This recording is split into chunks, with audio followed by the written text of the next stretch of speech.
students, today we will learn about Ohm's law. Ohm's law and its experimental verification. So first of all, we will try to know what is Ohm's law. George Simon Ohm's ने ये 1927 में ये law दिया था, इसको बोलते हैं Ohm's law. इसने बताया this law states that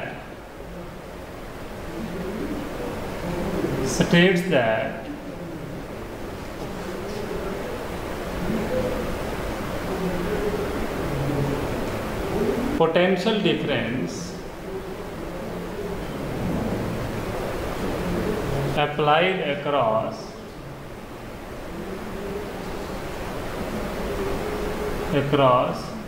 a conductor in which current I is flowing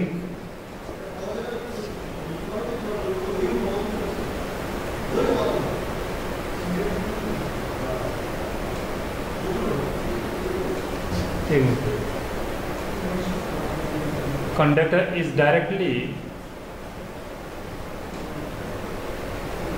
proportional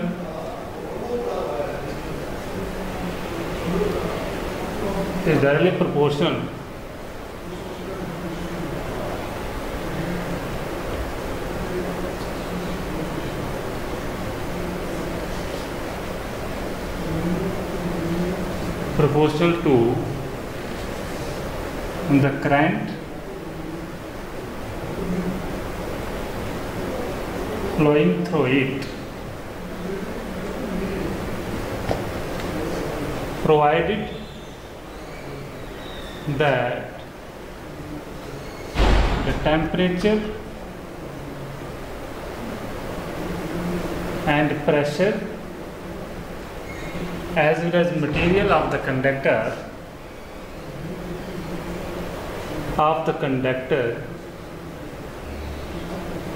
is same। ठीक है,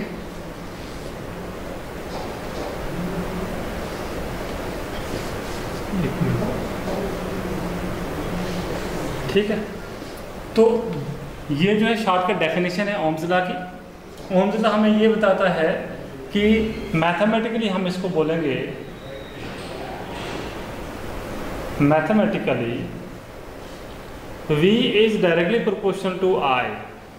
ठीक है, पोटेंशियल डिफरेंस जो है वो डायरेक्टली प्रोपोर्शनल टू करंट होगा, लेकिन कब होगा? जब उस कंडक्टर का जो मटेरियल है वो सेम होगा, उस कंडक्टर का जो प्रेशर है वो सेम होगा और उस कंडक्टर का टेम्परेचर भी अल्टर नहीं होगा। तो हम इसको देखते हैं, V is equal to RI या IR बोल सकते हो। ठीक है, तो वेयर एज देखिए V का मतलब क्या है? Potential difference. ठीक है, I का मतलब क्या है? इलेक्ट्रिक करंट, और R का मतलब क्या है? Resistance of the conductor. ठीक है, तो V जो हम इसको लिख सकते हैं, R किसके बराबर हो जाएगा? V upon I। तो दिस इज ओम्स लॉ। ठीक है, तो हम इसको ऐसा यूनिट जो है, आपको पता है रेजिस्टेंस का ऐसा यूनिट ओम होता है, तो आप इसका ऐसा यूनिट जो है रेजिस्टेंस का ओम होता है, मैंने पहले ही बताया था। ओम जो है किसके बराबर होता है? वोल्ट पर एम्पियर। ठीक है, अब देखिए यहाँ पे मैं आपको ये बताऊंगा इसका एक्सपेरिमेंटल वेरिफिकेशन जब हम करते हैं। एक्सपेरिमेंटल वेरिफिकेशन, तो एक्सपेरिमेंटल वेरिफिकेशन में क्या होता है कि सपोज हमारे पास ये कंडक्टर है, इसको ये यहाँ पे वोल्टमीटर लगाया हुआ है, यहाँ से करंट जा रही है और ये बैटरी है, यहाँ पे हम की लगा देंगे,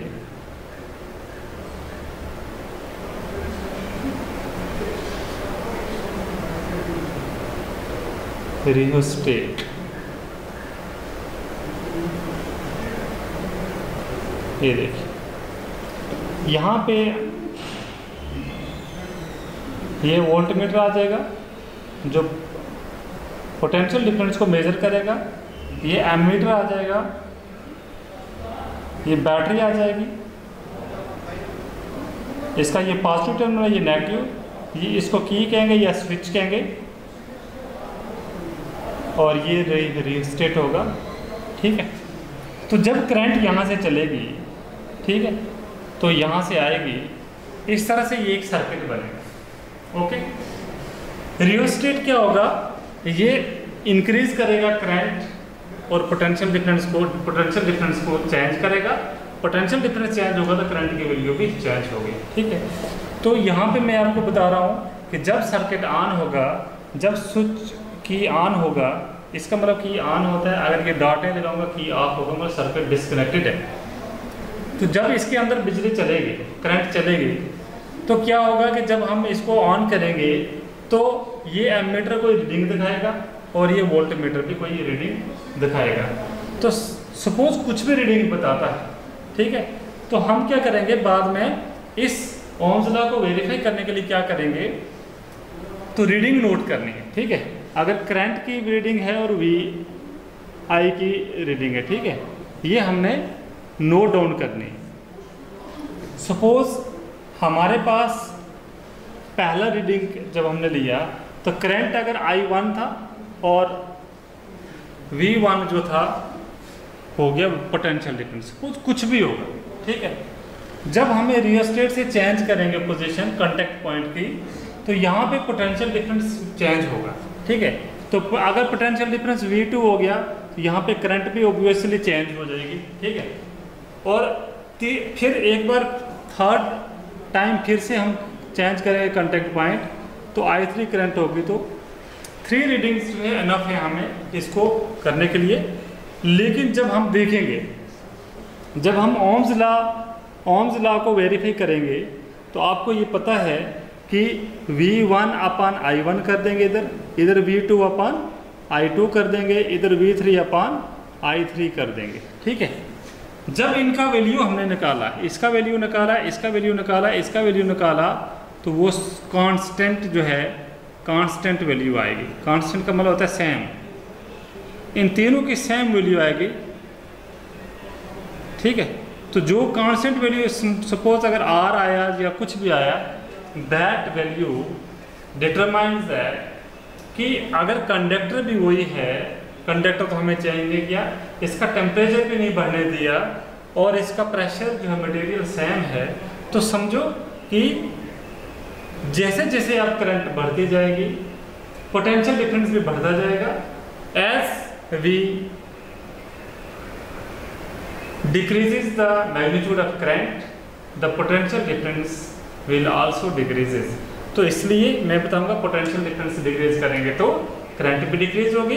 इसीलिए हम बोलते हैं प्रोपोर्शनल है दोनों, करंट और पोटेंशियल डिफरेंस क्या है, they are proportional to each other. What do you mean by proportion? Proportion का मतलब क्या होता है, अगर एक चीज़ को बढ़ाया जाए तो दूसरी भी बढ़ेगी, तो इसका मतलब प्रोपोर्शनली उनकी वैल्यू जो है वो राइज करेगी। और अगर हम 2-3 बार रीडिंग लेंगे और उनका रिजल्ट निकालेंगे तो हमेशा आंसर हमारे पास एक ही आएगा। अगर एक आएगा तो हमारा ओम्स लॉ वेरीफाइड है। This is called verification of the Ohm's law. तो आपको मैंने ये बताया कि जब हमें कंडक्टर सेम हो, ठीक है, तो उस समय में V अपान I की वैल्यू जो है वो कांस्टेंट आती है, और अगर कांस्टेंट आएगी तो हमारा ओम्स लॉ वेरीफाई हो जाता है। ठीक है, देखिए हम क्या करते हैं, when we plot a graph V versus I, current और पोटेंशियल डिफरेंस का ग्राफ जब हम प्लॉट करते हैं, सपोज ये करंट है और ये पोटेंशियल डिफरेंस है। ठीक है, अब देखिए पोटेंशियल डिफरेंस जो है हम इसको इस तरह से लेते हैं। सपोज यहाँ पे this is called origin, okay, अगर हमारे पास करंट की वैल्यू यहाँ पे आ जाती है I1, यहाँ पे I2 आती है, I3 आती है, I4 आती है, सो ऑन। इस तरह से V1 आती है, इस तरह से V2, V3, V4। तो हम देखेंगे कि इस तरह से यहाँ पे आ जाएगा पॉइंट इसका, दिस पॉइंट, इस तरह से आप देखेंगे ये एक लाइन जाएगी which will pass through the origin. So हम when we plot a graph V versus I, then the graph passes through, graph is a straight line passes through the origin।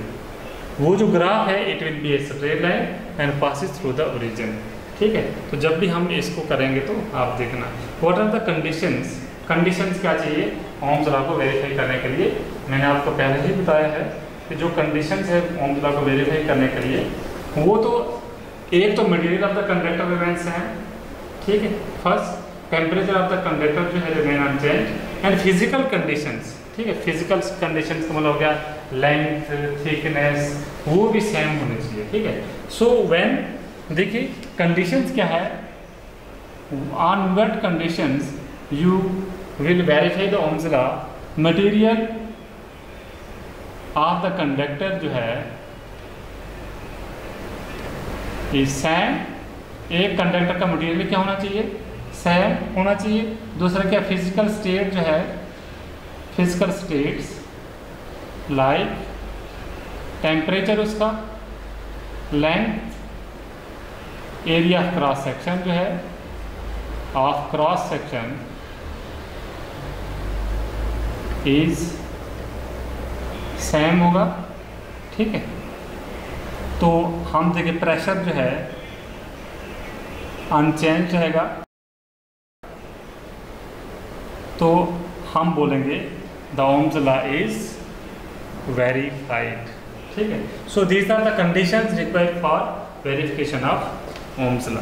Okay, तो जब भी आपको Ohm's law verification करना होगा तो आपने simple लिखना है कि ओम्स लॉ को वेरिफिकेशन के लिए एक सिंपल आपको ड्राइंग्स ड्रा करनी है, एंड आपने दिखाना है कि अगर हम 2-3 बार रीडिंग्स लेंगे तो उन रीडिंग्स में हमें क्लियर दिखेगा कि जब भी हम उनका रेशो निकालेंगे there will be a constant value, and hence if there are constant value Ohm's law is verified. Okay, इसके बाद हम करते हैं स्पेसिफिक रेजिस्टेंस।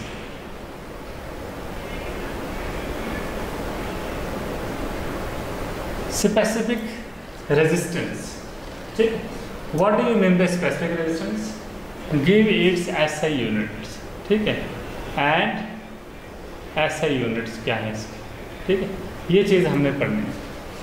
स्पेसिफिक रेजिस्टेंस जो है हम लिखेंगे रेजिस्टेंस जो है of a conductor depends upon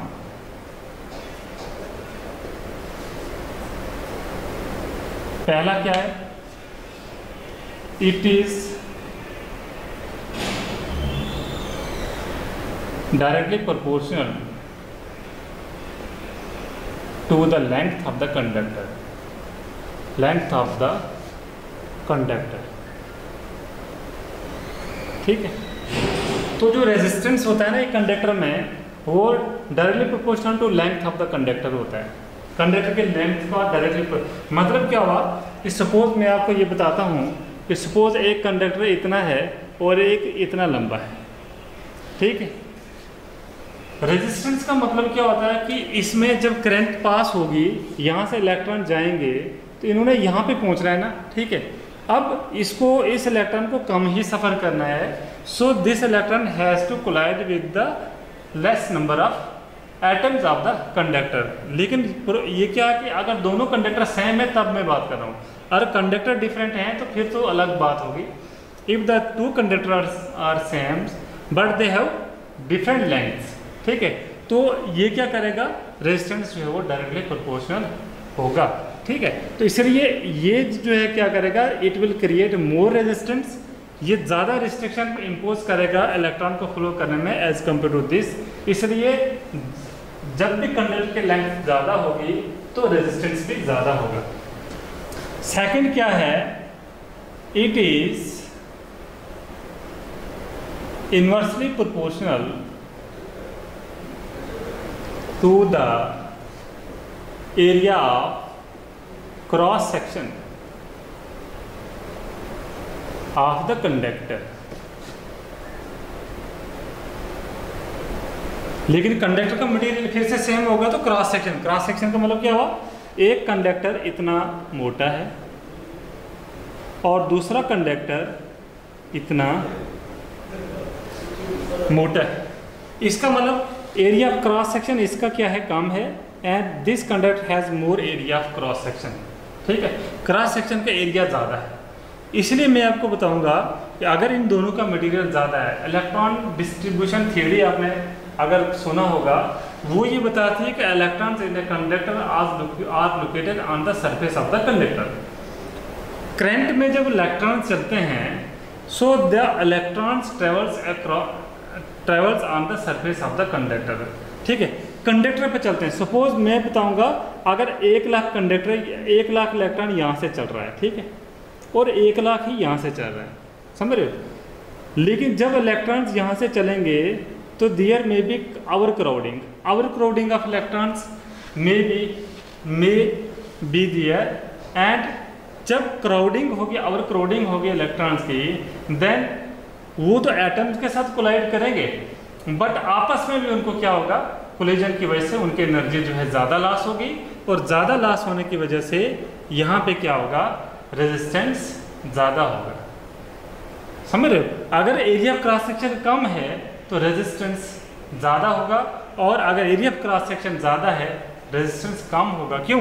क्योंकि यहाँ पे वो इलेक्ट्रॉन जो है they will be able to move freely over the larger surface of the conductor. इसीलिए सपोज मैं आपको ये बताता हूँ, 100 लड़के हमने रेस में डाले, ठीक है, तो रेस में डाले तो हमने एक गली से उनको बताना कि भाई इस गली से जो है रेस निकालनी है, आपने गली 4 फीट की है। तो जब वो 100 या कुछ लड़के जब वहाँ से गुजरेंगे, तो जब उनको चलने के लिए अगर रास्ता नहीं मिलेगा दौड़ने के लिए, तो क्या होगा, वो एक दूसरे के साथ बजेंगे, फिर बजने के बाद थोड़ा सा एनर्जी उनका वहाँ लॉस होगा, फिर ऊपर उठेंगे, फिर उससे भी बचना है, आगे भी चलना है।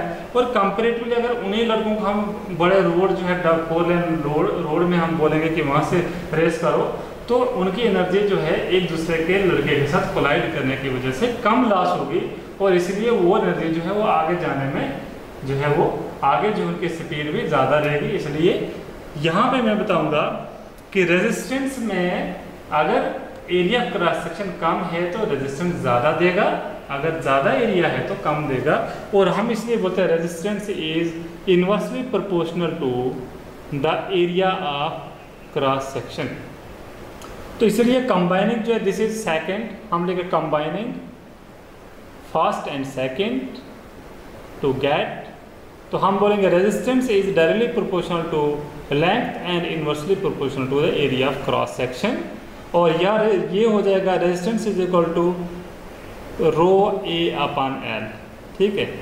इसको हम बोलते हैं, इसको RHO रो बोलते हैं, ठीक है, which is known as resistivity।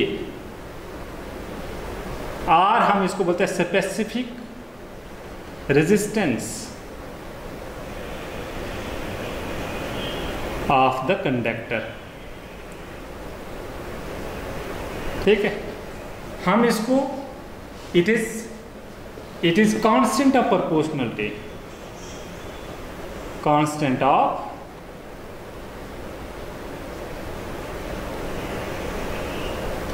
proportionality.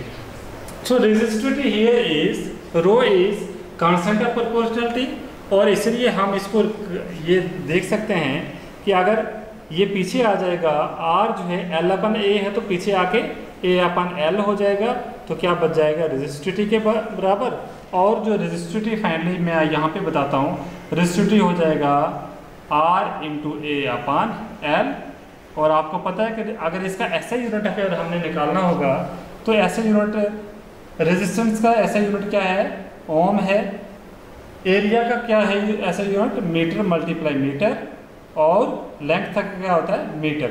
1 metre और 1 मीटर कैंसिल, सो रेजिस्टिविटी का जो ऐसा यूनिट होगा ओम मीटर होगा। क्या होगा, ऐसे unit of resistivity is ohm metre.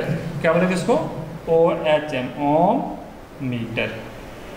It is the SI unit of, ठीक है। तो हम बोलेंगे यहाँ पे देखिए रेजिस्टिविटी को हम डिफाइन भी कर सकते हैं, ठीक है। सो रेजिस्टिविटी जो है आप देखिए, सो रेजिस्टिविटी ऑफ ए कंडक्टर में आल्सो भी डिफाइन, यहाँ पे लिखता हूँ, सो resistivity of a conductor may be defined as the resistance offered by the conductor is the resistance. So the resistivity of a conductor is defined as the resistance offered by the conductor having length 1 meter and area of cross section is 1 meter square, ठीक है। यहाँ पे देखना है resistivity of a conductor may be defined as the resistance offered by the conductor when its area of cross section is 1 meter square and length is 1 meter. So this is the definition of specific resistance। और आपको मैं ये बता दूं कि यहाँ पे जो जिस कंडक्टर के देखिए यहाँ पे हमारे पास होता है कंडक्टर इन सेमीकंडक्टर्स और इंसुलेटर्स, इन तीनों की जो स्पेसिफिक रेजिस्टेंस होता है वो अलग अलग होता है। इसमें मैं बताऊंगा कंडक्टर का जो रेजिस्टेंस होता है 10⁻⁸ ओम मीटर टू 10⁻⁶ ओम मीटर तक होता है, ठीक है, कंडक्टर का रेजिस्टेंस, सॉरी -6। और सेमीकंडक्टर्स का होता है 10⁻⁶ ओम मीटर से लेकर 10⁻⁴ ओम मीटर, और इंसुलेटर्स का एबो ग्रेटर देन 10⁻⁴ ओम मीटर। यहाँ ये जो है थोड़ा ध्यान में रखना, ठीक है। दिस इज द डाटा कि जो कंडक्टर्स होते हैं उनका रेजिस्टेंस जो है बहुत कम होता है, इसलिए उनके अंदर करंट फ्लो कर सकती है। सेमीकंडक्टर में उनसे कम रेजिस्टेंस जो है, उनसे ज़्यादा रेजिस्टेंस होता है, इसलिए वो उतना ज़्यादा गुड कंडक्टर जो है इलेक्ट्रिसिटी में यूज़ नहीं किए जाते। इंसुलेटर को कंडक्ट ही नहीं करते क्योंकि उनका रेजिस्टेंस बहुत ज़्यादा होता है। So this is all about specific resistance and resistivity जो है, स्पेसिफिक रेजिस्टेंस बोल सकते हैं हम, और रेजिस्टिविटी ऑफ ए कंडक्टर, ठीक है। तो this is all about my today's lecture. Thank you.